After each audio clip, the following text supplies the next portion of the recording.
সামনে চলে আসছে ঈদ, তাই আমিও চলে আসলাম দারুণ দারুণ রেসিপি নিয়ে। আসসালামু আলাইকুম, সবাই কেমন আছেন? আলহামদুলিল্লাহ আমরা ভালো আছি, আশা করছি সবাই ভালো আছেন। আজকে দেখাবো আমি খুব সহজে ঘরে কিভাবে তৈরি করবেন fried rice, chicken fry, Chinese vegetable. প্রথমে আমি যে যা যা লাগবে সেগুলো আমি গুছিয়ে নিচ্ছি। বাজার থেকে আনছে আমার হাজবেন্ড। ফ্রাইড রাইসে যা যা প্রয়োজন সেগুলো আর কি: sauce, chilli sauce, tomato sauce, hot sauce, পেঁপে, চাইনিজ ভেজিটেবলের জন্য ক্যাপসিকাম 3 রকমের, লাল, হলুদ, সবুজ। এগুলো ফ্রাইড রাইসে লাগবে, সেগুলো আমি রেডি করে নিচ্ছি। এই তো আমি কিছু মাংস এখানে ধুয়ে নিচ্ছি, আর কি চিকেন ফ্রাই করব। আমি ধুয়ে পরিষ্কার করে রেখে দিব। এখানে সবজিগুলো কেটে রেডি করে নিব আগে প্রথমেই ফ্রাইড রাইসের জন্য। খুব সহজে বানিয়ে ফেলবেন রেস্টুরেন্টের মতো ফ্রাইড রাইস। সামনে ঈদ। আমি ভালো করে চালগুলো ধুয়ে নিব। আমি 1 কেজি চাউল নিয়েছি, চিনি গুঁড়া চাউল। আপনারা যে যেমন সেভাবে রান্না করতে পারেন। পানিটা ফুটে আসার পরে আমি চালগুলো দিয়ে দিলাম। চালে আমি তেল দিয়ে দেবো সামান্য, আর একটু লবণ, যেন চালগুলো ঝরঝরে থাকে, ভাতগুলো যেন ঝরঝরে হয়, গায়ের সাথে গান না লেগে যায়। আর এটা আমি সিদ্ধ করবো প্রায় 90%, যেন ভালো মতোই সিদ্ধ হয়, কারণ পরে বেশি একটা রান্নার হয় না, মানে চাল সেদ্ধ হওয়ার কোনো চান্সই নেই।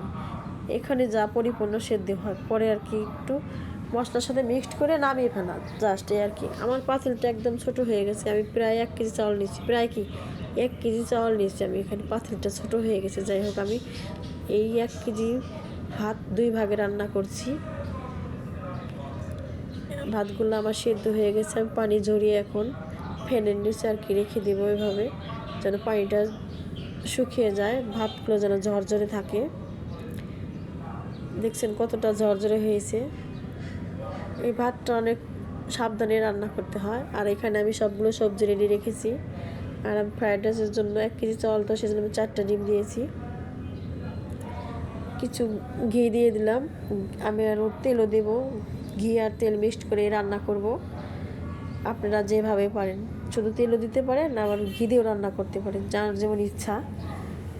তবে আমার রান্নাটা সবাই ফলো করলে খুব সহজে বানিয়ে ফেলতে পারবেন।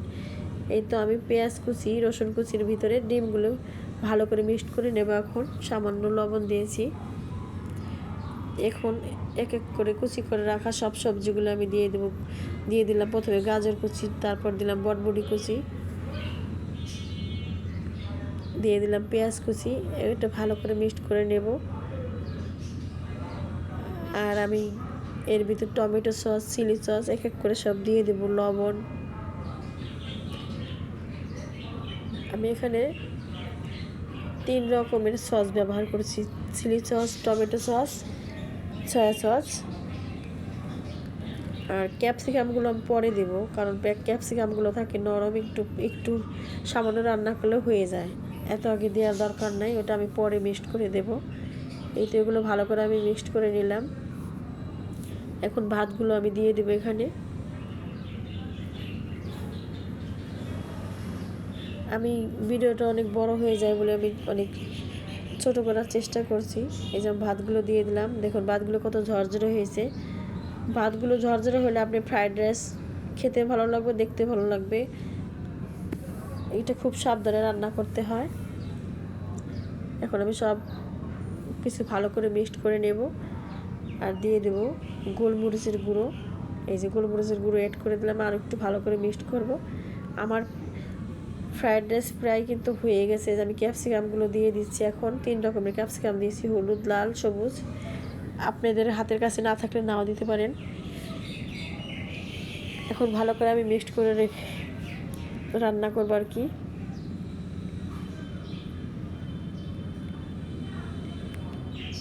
আর এখানে আমি কিছু সবজি কেটে রেখেছি, চাইনিজ সবজি রান্না করব। আমার একদম ফ্রাইড রাইসটা হয়ে গেল। দেখছেন খুব সহজেই, ঝামেলাবিহীন, তবে খেতে মাশাআল্লাহ অনেক টেস্টি। বাসায় ট্রাই করবেন। আর এখানে আমি কিছু চিকেন ফ্রাই করব। মাংসগুলো আমি মেরিনেট করছি, লবণ, চিলি সস, সয়া সস, সব রকমের সস আমি এক এক করে সব দিয়ে এখন সামান্য হলুদ গুঁড়ো দেবো, মরিচ গুঁড়ো, ধনিয়া গুঁড়ো আর কি সব এক এক করে দিয়ে দেবো মশলা, গোলমরিচের গুঁড়ো দিয়ে দিলাম, আদা রসুনের পেস্ট। এখন আমি ভালো করে আর কি এটা মাখিয়ে নেব। মাখিয়ে আমি রেস্টে রেখে দেবো আধা ঘন্টা। রেস্টে রেখে দিলে ভালো হয়, এটা পরে চিকেন ফ্রাইটা ভাজলে না অনেক টেস্টি হয়। সাথে সাথেও করা যায়, অনেকে সময় কম থাকলে আপনারা সাথে সাথেই এভাবে সব কিছু মশলা দিয়ে মিক্সড করে সাথে সাথে প্রসেস করে আপনি ভেজে ফেলবেন। এই তো আমি এখানে আটা, ময়দা, কর্নফ্লাওয়ার নিতেছি আর দিয়ে দেবো সামান্য বেকিং পাউডার, গোলমরিচের গুঁড়ো, একটু লাল মরিচের গুঁড়ো দেব। আমি কিন্তু এখানে হলুদ দেব না, হলুদটা অ্যাভয়েড করবেন। হলুদ বাদে বাকি মশলাগুলো দিবেন, সামান্য গরম মশলা, জিরে, সব কিছু মিক্সড করে আমি এখন মাংসগুলো কোট করে নেব আর কি।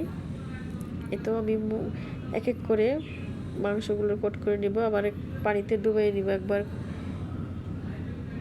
এভাবে দুবার নিব, আটার মধ্যে গড়িয়ে আবার পানিতে দেবো। এভাবে দুবার নিলে আমার ভালো লাগে। আপনারা একবারও দিতে পারেন, যার যেমন ইচ্ছা, তবে আমার দুবার দিলে কি আমার ভালো লাগে বেশি। এই তো আমার হলে আমি এখন ভেজে নেব। এই তো ফ্রাই প্যানে এইভাবে দিয়ে বাকিগুলো ভেজে নেব। একদম সহজ, ঘরোয়াভাবে তৈরি করবেন আমার মতো, খেতে অনেক মজা। যারা নতুন রাঁধুনি আছেন তাদের বলছি আমি কিন্তু শর্টকাট এভাবেই করে থাকি। আমার রান্নাটা ফলো করলে আপনারাও পারবেন ইনশাল্লাহ, একদম ঝামেলা নাই। আমি কিন্তু নতুন রাঁধুনিদের উদ্দেশ্যেই বলছি, নতুন রাঁধুনি যারা আছে আমার রান্নার রেসিপি ফলো করলে খুব সহজে রান্না করতে পারবেন। এভাবেই আমি বাকিগুলো ভেজে নেব। দেখুন দেখতে কতটা সুন্দর হয়েছে, লোভনীয় হয়েছে, খেতেও মাশাআল্লাহ অনেক মজা হয়েছিল। আমার ভিডিওটা অনেক বড় হইতেছে আমি বুঝতে পারতেছি। আজকে চাইনিজ রান্নাটা আমি পুরোপুরি দেখাতে পারবো না, জাস্ট রান্নার একটু দেখাই দিলাম ছবিগুলো। আরেকদিন রান্নাটা শেয়ার করব, ওটাও অনেক সহজ রান্না। এই তো আমার রান্না বান্না কমপ্লিট, এখন ছেলে মেয়ে হাজব্যান্ড খাবে। এই তো এটা ছিল শুক্রবারের খাবার দাবার আর কি।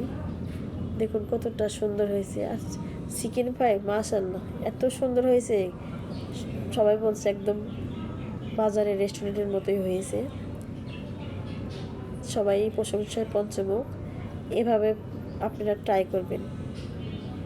যারা নতুন, একদম নতুন, তাদের উদ্দেশ্যে বলছি, এগুলো বাসায় করে দেখবেন। মনে হয় ঝামেলা, আসলে কোনো ঝামেলাই নাই। আমার ভিডিওটি ভালো লাগলে সবাই লাইক, কমেন্ট, শেয়ার করবেন, পাশে থাকবেন। আমি এরকম আরও সহজ সহজ রেসিপি আপনাদের সাথে শেয়ার করব। সবাই ভালো থাকবেন, খোদা হাফেজ।